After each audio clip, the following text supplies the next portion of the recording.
আসসালামু আলাইকুম। আশা করি সবাই ভালো আছেন। সবাই আমাদের জন্য দোয়া করবেন। এই যে দেখছেন আমার বাবা রাতে এসে গরুর খড় কাটছে।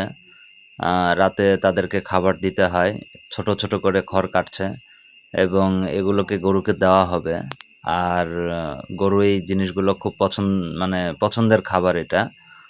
আর বিশেষ করে হচ্ছে ছোট, ছোট করে খড় কেটে দিলে গরুর খেতে সুবিধা হয় এবং হজম শক্তি বাড়ে। তো এই জিনিসগুলো সরাসরি না দিয়ে কেটে, কেটে দিবেন সেটাই সবথেকে ভালো। আর হচ্ছে এর সাথে আরো কিছু মানে এ কিছু খাবার দেওয়া লাগবে। সেটাও দেখতে পারবেন আস্তে ধীরে। তো দেখতে থাকুন। আর এই যে দেখেন, এই যে আমার একটা পছন্দের গরু, ও খাবার দেখছে, খাবার দেখে ওর আর মানে মন তর সইছে না যে ওকে কেন দেওয়া হচ্ছে না। কিন্তু এই গরুটা গাভীন, আর কিছুদিন পর বিয়াবে। বাচ্চা দেবে ও। বাচ্চা দিলে এটাও আমরা ইনশাল্লাহ দেখাবো। এই যে খাবারগুলো দিচ্ছে এবং এই পানির মধ্যেই দিচ্ছে, ও খুব খুশি। খাবার খেয়ে ও খুব খুশি। আর ওই পাশে যেটা দেখছেন ওটা খুব দুষ্ট। ওটা ১ বছর বয়স ওর হয়নি, কিন্তু তারপরেও ওর যে গ্রোথটা, আলহামদুলিল্লাহ, ওর যে গ্রোথ, এই গ্রোথের কারণে ও অনেক তাড়াতাড়ি বেড়ে উঠেছে। দেখেন ও কি করছে, খাবারের জন্য লাফালাফি পর্যন্ত করছে। তো উম এর সাথে আরো কিছু খাবার যাবে।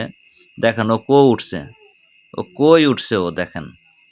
ওর দুষ্টামি দেখলে আপনারা নিজেরাই পাগল হয়ে যাবেন। ওকে কেন দেরি হচ্ছে, ওর খাবার দিতে ওর কেন এত দেরি হচ্ছে? এজন্য ও লাফালাফি করতেছে। হ্যাঁ?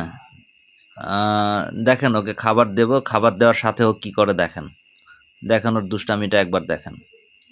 হ্যাঁ, একবারে ঠান্ডা বাচ্চা ছেলের মতো। বাচ্চা ছেলের মতো খাওয়া-দাওয়া শুরু করে দিছে। আর সবচেয়ে বড় কথা হচ্ছে এই খেরের সাথে আরো ভুসি-টুসি, খোল এগুলো আরো যাবে। এটা হচ্ছে রাতের খাবার। আমরা যেরকম রাতে খাবার খাই, এরকম রাতের খাবারের জন্য ওদেরকে দেওয়া হয়। আ পানিটা সাধারণত কম দেই আমরা। শুকনা খাবারটা বেশি দেই, পানি আমরা দিনের বেলা দেই। তো এটা হচ্ছে গরুর প্রধান খাদ্য। আর ও আর কিছুদিন পর বিয়াবে, বাচ্চা দিবে ও।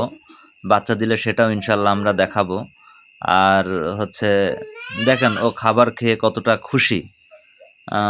ভালোই লাগে, যদিও খুব আদরের জিনিস এগুলো, আদরের সম্পদ এগুলো। আর আলহামদুলিল্লাহ আমাদের খামারটা যথেষ্ট পরিমাণ মোটামুটি বড় আছে এবং পয় পরিষ্কার আছে। আর আমরা সবসময় এগুলোকে পয় পরিষ্কার রাখি।